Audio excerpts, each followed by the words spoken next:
प्रियव्रत जी के पुत्र हुए अग्निघ्र, और अग्निघ्र का विवाह पूर्वचित्ती नाम की अप्सरा से हुआ। अग्निघ्र के पुत्र हुए नाभि, नाभि का विवाह मेरु देवी से हुआ, और नाभि की पत्नी जो है मेरु देवी वो बड़ी ही धर्म परायणा है। भगवान नाभि जो है भगवान से प्रार्थना करते हैं, बहुत बड़ा यज्ञ करवाते हैं, क्योंकि इनको कोई पुत्र नहीं हुआ। यज्ञ से प्रसन्न होकर नारायण दर्शन देते हैं। नारायण से कहते हैं, प्रभु मैं आपसे भला क्या मांगू। अपने आचार्य जी से कहते हैं, मैं तो मांग नहीं सकता, आप ही बता दो। तो आचार्य जी ने कहा कि ये जो नाभि है ना हमारे यजमान, ये आपके जैसा पुत्र चाहते हैं। भगवान समझ गए, बोले मैं सब समझ गया, मेरे जैसा तो मैं ही हूँ, मेरे जैसा दूसरा कोई नहीं हो सकता, तो मैं ही इनके पुत्र के रूप में जन्म लूंगा अंशावतार में। और इस प्रकार भगवान वरदान देकर चले जाते हैं। तो नाभि और मेरु देवी से सुंदर पुत्र की प्राप्ति हुई, और पुत्र कौन हुए? ऋषभ देव। ऋषभ देव भगवान के ही अवतार हैं ऋषभ के रूप में। और ये ऋषभ देव कौन है? ये जैन धर्म के प्रथम प्रवर्तक हैं। जैन धर्म के पहले तीर्थंकर हुए ऋषभ देव जी। अवधूत कहलाए ये, बहुत तपस्या की इन्होंने, कुछ किसी को बोला नहीं, कुछ नहीं बोलते, कुछ भी अगर बोलते तो वही हो जाता। ऐसे अवधूत तपस्वी ऋषभ देव जी। ऋषभ देव जी के 100 पुत्र हुए, जिसमें से 9 पुत्र जो हैं ये तप करने के लिए चले गए। 9 पुत्र राजा बने, और बाकी के जितने पुत्र थे वह सब यज्ञ अनुष्ठान में लग गए, इसलिए ब्राह्मणों के जैसा सम्मान इनको मिलने लगा। ऋषभ देव का चारों तरफ ऋषभ देव का यश फैलने लगा। पर ऋषभ देव ऐसे अवधूत कि उनको ना तो यश की चिंता ना अपयश की चिंता। धीरे धीरे ऋषभ देव जी आनंद पूर्वक अपने भजन और ध्यान और भक्ति में लगे रहने लगे। धीरे धीरे इन्होंने सबसे बातचीत करना भी छोड़ दिया, शांति से बैठकर मुख में पत्थर के टुकड़े रख लेते ताकि कुछ बोलना ना पड़े, और अखंड तप में लग गए। तपस्या इतनी गहरी कि उससे परमात्मा की प्राप्ति तक कर ली। ऐसे ऋषभ देव जी के परम यशस्वी बड़े बेटे जो सबसे पहले पुत्र भरत जी महाराज, उन्होंने कई वर्षों तक राजकाज किया। फिर 5 पुत्र हुए इनके। राजकाज से उपराम होकर जब भरत जी तपस्या करने चले गए गंडकी नदी के तट पर, जहाँ शालिग्राम शिला प्राप्त होती है। गंडकी नदी के तट पर दामोदर कुंड है, जिसमें आप तुलसी का पत्ता डालोगे तो ऊपर शालिग्राम जी आ जाएंगे। ये स्थान नेपाल के पास है, नेपाल में, काठमांडू के आसपास। तो गंडकी नदी में एक दिन तप करते करते इतना इनका शरीर जर्जर हो गया है, शरीर पूरा हड्डी हड्डी शेष रह गया। चारों तरफ इनके शरीर पर दीमक ने अपने घर बना लिए। इतना माला जप करते, इतना तप करते, इतना ध्यान करते भगवान को पाने के लिए। धीरे धीरे ऋषभ देव जी भगवत प्राप्ति की ओर बढ़ रहे थे, और तभी एक दिन ये सूर्य भगवान को अर्घ्य देने के लिए गंडकी नदी में स्नान करके सूर्य नारायण को अर्घ्य दे रहे। कहते जो जगत को प्रकाश बांटता है, उस प्रकाश स्वरूप की जो अर्चना करता है वो खुद प्रकाशमान हो जाता है। सुबह उठकर आप कुछ नहीं कर सकते तो सूर्य नारायण को जल तो दे ही सकते हो। आपके एक लोटा जल से उनका कुछ नहीं होने वाला, लेकिन आपको उनका ताप, उनकी ओजस्विता, उनकी बाल किरणें अगर छू कर जाएंगी तो आप बुद्धिमान हो जाएंगे, आप सब जगत में पूजनीय वंदनीय हो जाएंगे। तो सूर्य भगवान की आराधना कर रहे थे, जल दे रहे थे। उसी समय क्या देखा, हिरणों का झुंड निकला उधर से, और पीछे सिंह की गर्जना हो रही है। एक हिरणी जो जिसका प्रसव काल था, गर्भवती थी, वो हिरणी नदी में छलांग लगा जाती है। उसका प्रसव, उसका शिशु नदी में ही प्रसव हो जाता है, और उस पार जाकर हिरणी प्राण त्याग देती है। अब उस छोटे से मृग शावक को, हिरण के बच्चे को देख करके मन में वत्सलता जागी, और उस हिरण को बहती धार से भरत जी बचा कर ले। अब किसी डूबते हुए को बचाना तो श्रेष्ठ कार्य है, लेकिन डूबते हुए को बचाकर उसमें आसक्त हो जाना कहाँ का नियम है। किसी की सहायता करना अच्छी बात है, पर जिसकी सहायता की उसी से बंध जाओ तो ये अच्छी बात नहीं है। आप गुरु जी के दरबार में गए, अच्छी बात है, उनके चरणों में माथा टेका, उनसे आत्मज्ञान की बातें सीखी, पर आप गुरु जी को ही पकड़ के बैठ जाओगे, सीढ़ी को ही पकड़ के बैठ जाओगे तो छत तक कैसे जा पाओगे। इसीलिए मैं कहती हूँ हमेशा कि गुरु की कृपा, गुरु कुम्हारवत है। गुरु आपको परमात्मा तक जाने का रास्ता बताने वाला है। गुरु पथ प्रदर्शक है। गुरु मार्गदर्शक है, गुरु मंजिल नहीं है। इसलिए जो लोग ठहर जाते हैं वो बाद में शिकायत करते हैं कि भगवान नहीं मिले। अरे भगवान को पाना ही कौन चाहता था? आपको जो पाना था वो तो पा लिया। चमत्कार को नमस्कार करते हो ना, जहाँ ज़्यादा भीड़ होती है जिस आश्रम में वहाँ चले जाते हो। फकीर संत साधु, अच्छे साधु ऐसा नहीं है कि बहुत बड़े बड़े जगह में ही रहते हैं, आपके आसपास भी कोई संत हो सकता है, रंगीन कपड़ों में भी हो सकता है अगर उसका आचरण शुद्ध है। तो इसलिए बहुत आकर्षण में मत पड़ो, सत्य को पहचानने की क्षमता लाओ। कहते हैं अच्छी दृष्टि होगी तो अच्छी सृष्टि दिखाई देगी। गुरु जो है, संत जो है, वो कुछ नहीं बदलता, वो सिर्फ आपकी दृष्टि बदलते हैं, और दृष्टि बदलती है तो पूरी सृष्टि खूबसूरत दिखाई देने लगती है। क्योंकि नजर बदल गई तो नज़ारे बदल गए, और किश्ती ने रुख बदला तो किनारे बदल गए। कहाँ जा रहे थे और कहाँ जाने लगे। एक विचार बदला तो पूरी जिंदगी बदली। मैंने उदाहरण दिया था ना कि पहले चिलम बना रहा था, थोड़ी मिट्टी और मिलाई तो सुराही बनाने लगा। तो अपने एक विचार बदल लेने से पूरा नजरिया बदल जाता है। आज पूरे देश में जो वातावरण है, ये राष्ट्र जागरण का समय है। आज नहीं जागे तो कभी नहीं जाग पाओगे। पूरे विश्व में एकमात्र हिंदू राष्ट्र है भारतवर्ष, और इस भारत देश में भी इतनी जाति, भाषा, प्रांत, इतना मतभेद, अपनी अपनी ढपली, अपना अपना राग बजा रहे हैं। अगर सारा साधु समाज, सारा संत समाज, सारे विद्वज्जन, सारे महापुरुष एक मंच पर एक जगह खड़े होकर एक ही बात कहें तो पूरे राष्ट्र का नहीं, विश्व का कल्याण हो जाएगा। पर आपस में लड़ना छोड़ दो भाई। ये समय नफरत बांटने का नहीं, ये समय तो मोहब्बत बांटने का है। और जो प्यार बांटेगा, प्रीत बांटेगा, उसके साथ पूरा समाज जुड़कर खड़ा हो जाएगा। तो आइए चलते हैं आगे की कथा में। समय इतना कम और कथाएं इतनी विराट। कभी कभी तो मैं सोचती हूँ कि बहुत बड़ा गहरा क्षीर सागर, और उसमें से थोड़े थोड़े मोती निकाल करके लाने हैं, क्योंकि पूरा का पूरा सागर तो ला नहीं सकते। ऐसा ये श्रीमद् भागवत महापुराण अगाध सागर है, और हम लोग के पात्र छोटे छोटे हैं। जितना भर सको उतना भर लो। मुझे भी कई बार लगता है कि मैं एक ही प्रसंग में इतना डूब जाती हूँ कि बाहर निकलना मुश्किल होता है। तो आइए चलते हैं हम लोग आगे कि किस प्रकार से हमारे जीवन में बाधाएं आएंगी, विघ्न आएंगे, लेकिन हम अपने रास्ते पर, अपने पथ पर सीधे सीधे चलते चले जाएं, चाहे कितने कष्ट आएं, पर कभी किसी को शिकायत ना करें। तो भरत जी आसक्ति में पड़ गए। ये आसक्ति की कथा है, जड़ भरत जी की कथा है। भरत जी वो मृग को बचा लाते हैं, फिर उसी से आसक्त हो जाते हैं। उसको खिलाना, पिलाना, सुलाना, पेड़ों पर पत्थर मारकर उसका दूध निकालते, फिर उसे पिलाते, कोमल कोमल घास दूरवा तोड़कर खिलाते। फिर उस मृग के शावक से, मृग के छौने से इतना प्यार हो जाता है कि ये भजन पूजन सब भूल जाते हैं भरत जी। हर समय बस मृग ही मृग दिखाई देता है। सोते जगते सोचते कहीं उसको शेर ना खा जाए, कहीं उसको उठा ना ले जाए कोई। एक दिन क्या हुआ, वो मृग चरने के लिए चला गया, वो छौना इधर उधर, उसको हिरणों का झुंड दिखा तो अपने झुंड के साथ भाग जाता है। और ये भरत जी उस हिरण के बच्चे के विरह में रोते रोते अपने प्राणों का त्याग कर देते। हाय मेरा हिरण कहाँ गया। जहां पर बिल्कुल मुक्ति नजदीक थी, इतने बड़े भक्त, वहां से भी फिसलना। आप सोचिए कि सफलता की सीढ़ी चढ़ना आसान नहीं, किसी पर्वत पर चढ़ना आसान नहीं है, पर्वत पर टिके रहना ये मुश्किल है। चढ़ना तो चढ़ गए आप, लेकिन उस पर टिके रहो, बने रहोगे, इसकी कोई गारंटी नहीं है। तो जिंदगी के अंतिम समय तक भी फिसलने के चांसेस हैं, कोई नहीं बता। एक साधु था, बहुत सुंदर कथा है, सुनिए। उस साधु की दूर दूर तक इतनी चर्चा थी, बहुत विरक्त साधु थे।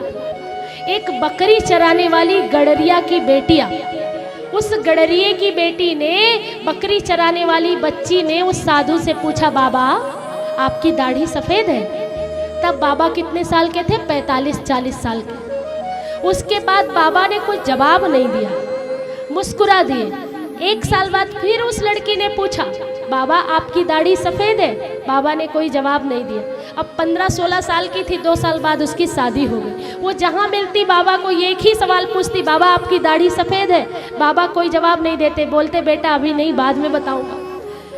बेटी की शादी हो गई, 20 साल की थी, 16-17 साल की तब शादी हुई। 20 साल के बाद 2-3 बच्चों की माँ बन गई, अपने परिवार में अपने ससुराल में रहने लगी। अब बाबा 40 के थे, 60 के हो गए। 10 साल और बीते, 70 के हो गए। 70 साल के बाद उन्होंने अपना शरीर अपनी इच्छा से छोड़ने का निर्णय किया। अंतिम सैया पर लेटे हैं, दाढ़ी बाल सब सफेद हो चुके हैं, पलकें सफेद हो चुकी हैं। ठीक है, अब अंतिम जीवन का बहुत सुंदर शिक्षाप्रद दृष्टांत। बाबा ने अभी तक कोई जवाब नहीं दिया कि मेरी दाढ़ी सफेद है कि। आज जब अंतिम सैया पर है तो उन्होंने गांव वालों को कहा कि मुझे वो बकरी चराने वाली जो गडरिये की बेटी है ना, उसको बुला लो, उसको देखने का मन है। गांव वालों ने कहा पूरी जिंदगी बताओ बाबा जी ने तप किया और आज मरते समय उस बेटी से मिलना चाहते हैं। तो उसको ससुराल से बुलाया गया, गांव वालों ने बुलाया। बाबा की आंखों में आंसू भरे हुए थे, लेकिन प्रसन्नता के आंसू थे, चेहरे पर अपार तेज था, चेहरे पर मुस्कान थी। उस बेटी से कहा आप प्रश्न पूछो। बेटी भी रो रही थी कि बाबा आज विदा ले रहे। कहा कि पूछो बेटा क्या प्रश्न है। बोले बाबा वही प्रश्न है कि क्या आपकी दाढ़ी सफ़ेद है। बाबा ने कहा हाथ उठाकर बेटा आज मैं कह सकता हूँ कि मैं इस चोले को अपनी सफ़ेद दाढ़ी के साथ छोड़ रहा हूँ। आज मैं तुझे कह रहा हूँ, क्योंकि जिंदगी के अंतिम क्षण तक भी ये नहीं निश्चित कर सकता कोई कि ये सफ़ेद चोला, दाढ़ी सफ़ेद होने का मतलब चरित्र सफ़ेद है कि नहीं, दागदार तो नहीं है। तो अंतिम समय तक भी ये निर्णय नहीं किया जा सकता। आज मैं कह रहा हूँ क्योंकि अब मैं अपने परमात्मा से मिलने, अब मैं मृत्यु के उसमें जा रहा हूँ। आज मैं ये कह रहा हूँ कि मेरी दाढ़ी मैं सफ़ेद लेकर के जा रहा हूँ अपने प्रभु के पास। बोलिए गोविंद भगवान।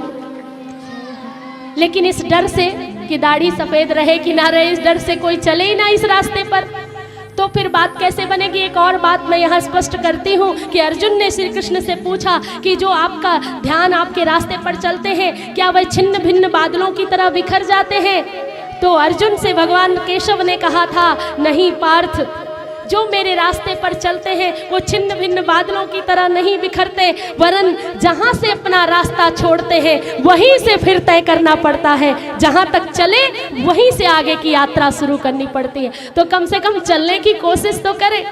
फिसलना ना फिसलना नियति के हाथ में है, लेकिन प्रयास ही ना करने तो बात बनेगी क्या। मंजिल दूर है पता है, पर मंजिल पाने के लिए प्रयास ही ना किया जाए तो एक प्रयास तो बनता है, एक कदम तो उनकी ओर चलो। तो भरत जी को आसक्ति हो गई, पर जब आसक्ति में कहते हैं अंते मति सा गति, अंत में जैसी मति वैसी गति हुई, हिरण का शरीर मिला और हिरण का शरीर पाया तो इनको याद रहा। ये बात यहाँ स्पष्ट हो गई कि हिरण का शरीर मिला, यहाँ यात्रा रोकी थी वहीं से याद रहा और इन्होंने हिरण के शरीर को पाकर हरी घास नहीं खाते, सूखी घास खाते, जंगल में पड़े रहते, भगवान को याद करते रहते। अब हिरण बोल तो सकता नहीं, राम राम तो कर सकता नहीं। गधा बेचारा क्या करे, मुस्कुराने की कोशिश करे गधा तो मुस्कुरा तो पाएगा नहीं। और मनुष्य कोई गुमसुम बैठ जाए जो मुस्कुरा सकता है तो क्या कहोगे। गधा मुस्कुराने की कोशिश करे तो समझ लो मनुष्य बनने की कोशिश कर रहा है, और मनुष्य उदास गुमसुम बैठा रहे जो मुस्कुरा सकता है तो क्या बनने की कोशिश कर रहा है। इसलिए मुस्कुराना मत छोड़ो, जीवन में निराशाएं आएंगी, कितनी घोर निराशा हो पर आशाएं गाया करती, कितनी घोर निराशा हो।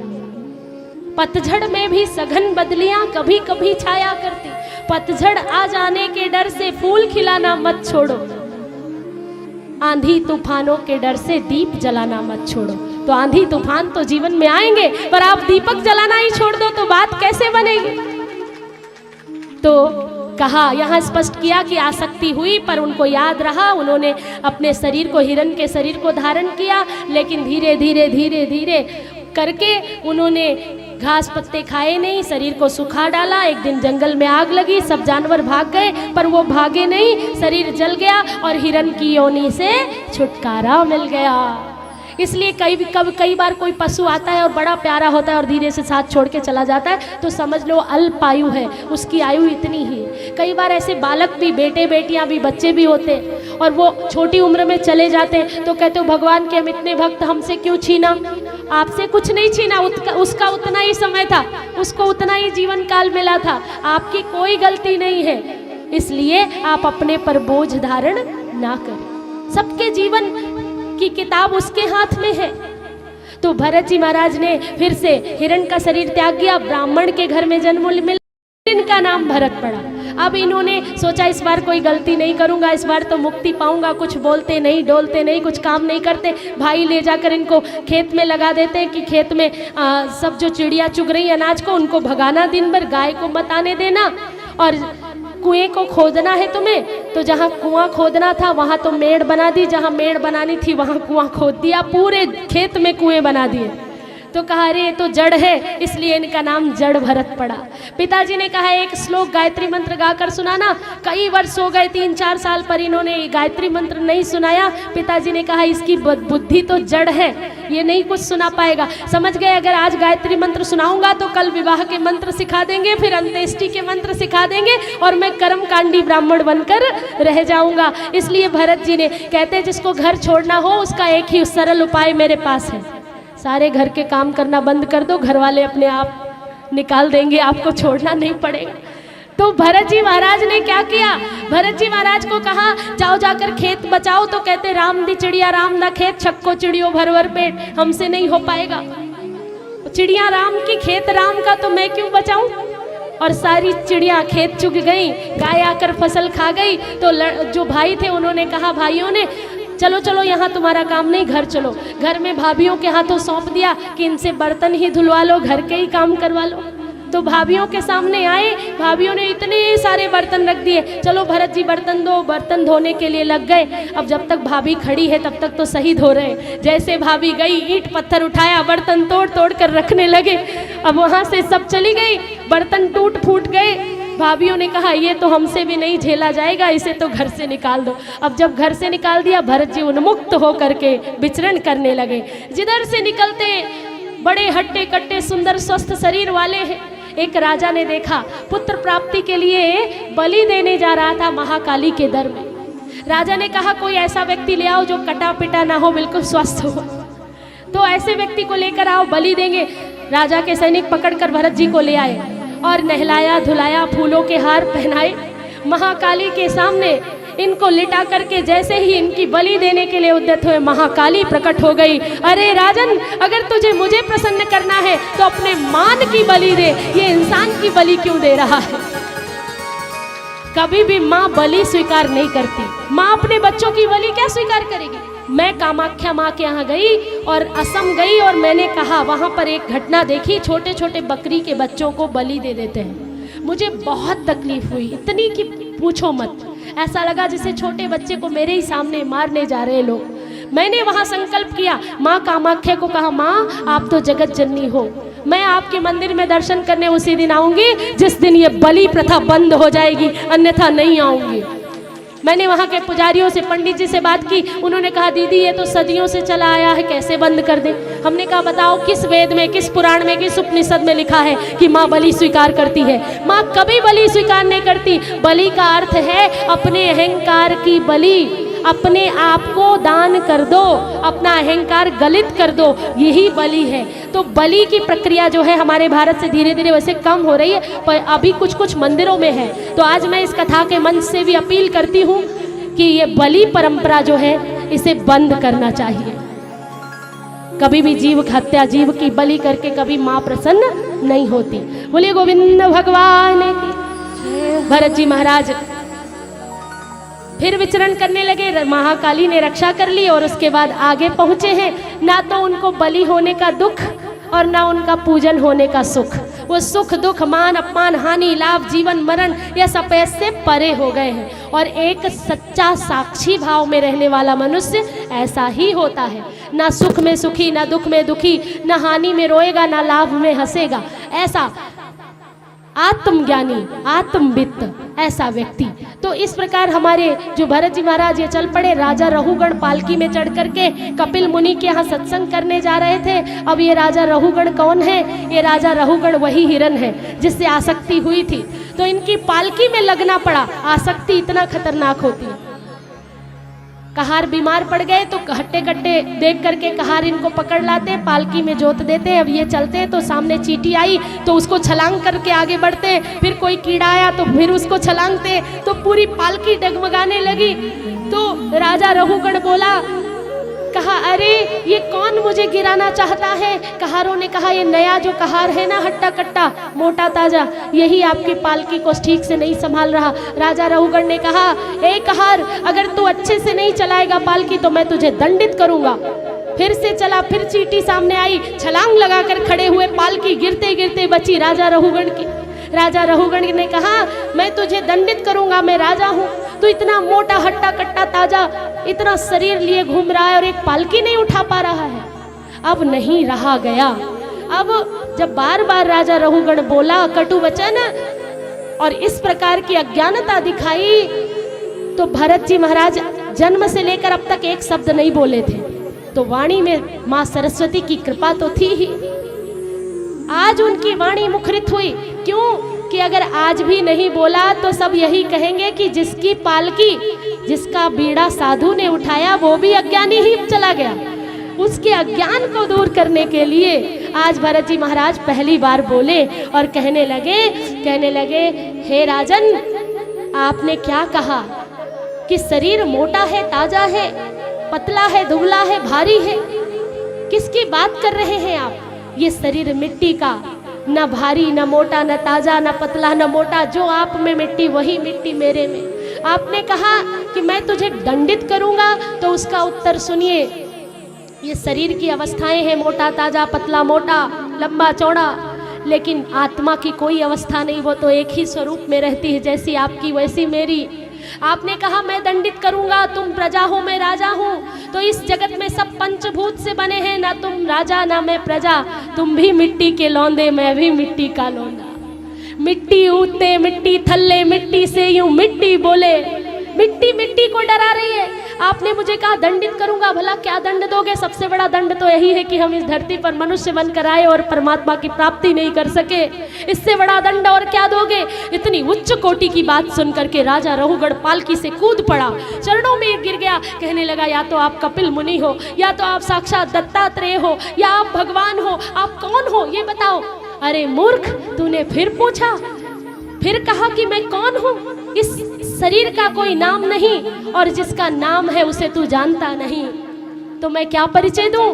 इस शरीर का कोई परिचय नहीं। शरीर तो मिट्टी का है, पंचभूत काया में विलीन हो जाएगी। गोरी गोरी काया तेरी तुरंत जला दी जाएगी। जिस पत्नी से प्रेम घनेरा वह भी देख डर जाएगी। 1 वर्ष तक याद रखेगी, फिर तू याद ना आएगा। क्या लेकर तू आया जग में, क्या लेकर तू जाएगा? सोच समझ ले रे मनमूर्ख, आखिर में पछताएगा। आखिर बड़ा सुंदर दिव्य उपदेश दिया। रहुगण को समझ में आ गया। रहुगण को अपने 3 जन्मों की कथा सुनाई भरत जी ने कि पहले मैं सबसे पहले राजा था और राजा भरत के नाम से जाना गया। उसके बाद हिरण बना आसक्ति के कारण। उसके बाद ब्राह्मण परिवार में भरत के रूप में जन्म लिया। अब ये मेरा अंतिम जन्म है। ठाकुर जी की प्राप्ति के लिए जतन कर रहा हूँ, तुम भी करो, तुम्हें भी सफलता मिलेगी। और इस प्रकार से राजा रहुगण को आत्मज्ञान प्रदान किया और भरत जी महाराज ने अपनी यह लीला समाप्त की और वैकुंठ की यात्रा प्रारंभ की, वैकुंठपति को प्राप्त किया। बोले गोविंद भगवान की।